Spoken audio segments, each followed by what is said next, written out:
Hello friends, मेरा नाम है शेख और आप सुन रहे हैं हॉरर स्टोरी विद शेख। तो दोस्तों, शुरू करते हैं आज का पहला हिस्ट्री। रोहन एक सिंपल आदमी था। रोज ऑफिस जाता और शाम को वापस आता। उसके घर तक पहुंचने के लिए एक पुराने कब्रिस्तान के पास से गुजरना पड़ता था। दिन में सब ठीक लगता, लेकिन सर्दी की रात कब्रिस्तान का वो रास्ता इतना सुनसान हो जाता था कि जैसे हवा भी धाड़ से रुक जाए। एक रात रोहन का काम लेट हो गया। जब वो कब्रिस्तान के पास पहुंचा, ठंडी हवा उसके चेहरे पर चोट करने लगी। पेड़ों की शाखाएं हवा में ऐसे हिली जा रही थीं जैसे कोई उन्हें अंधेरे में जोर से खींच रहा हो। रोहन ने कदम तेज किए, लेकिन उसके पीछे तप तप की आवाज चलने लगी, बिल्कुल उसके स्टेप्स के साथ।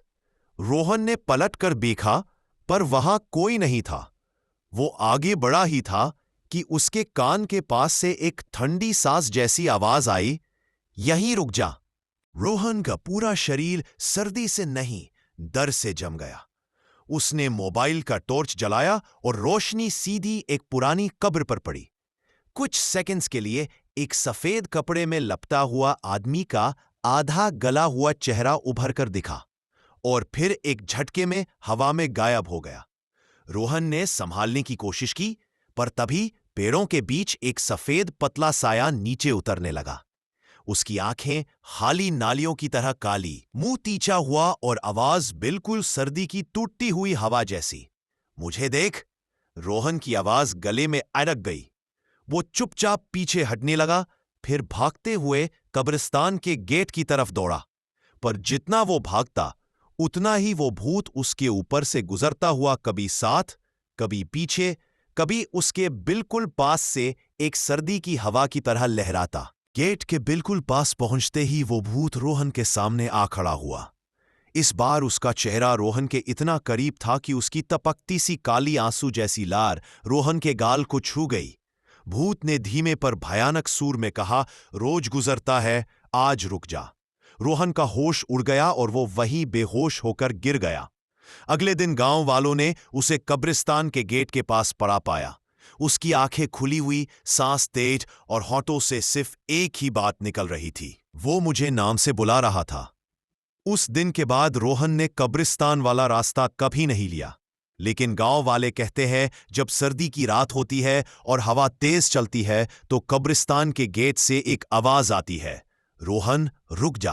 आरव और मीरा बचपन से एक दूसरे से प्यार करते थे। दोनों एक ही स्कूल जाते, एक ही रास्ते पर चलते और हर शाम नदी के किनारे साइकिल लेकर बैठ जाया करते। उनकी दोस्ती, उनकी हंसी, उनके सपने, सब कुछ एक जैसे था, जैसे दोनों एक ही जिंदगी का हिस्सा हो। एक दिन स्कूल से लौटते हुए आरव साइकिल चला रहा था और मीरा कैरियर पर बैठी हुई उसकी कमर पर हाथ रखकर हंसी जा रही थी। सड़क पर अचानक एक तेज ट्रक आया। आरव ने ब्रेक लगाया, पर साइकिल फिसल गई। मीरा जमीन पर गिर पड़ी और ट्रक सीधा उसके ऊपर चढ़ गया। उस पल आरव की जिंदगी का सबसे बड़ा दर्द उसकी आंखों के सामने टूट गया। मीरा वही दम तोड़ देती है और आरव की दुनिया खाली हो जाती है।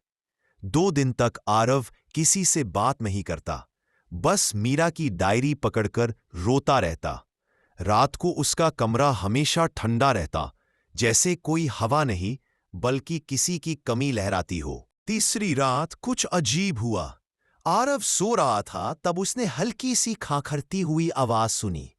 फिर एक नरम सी, बिल्कुल मीरा जैसी फुफकारी उसके कान के पास गूंजी, आरव।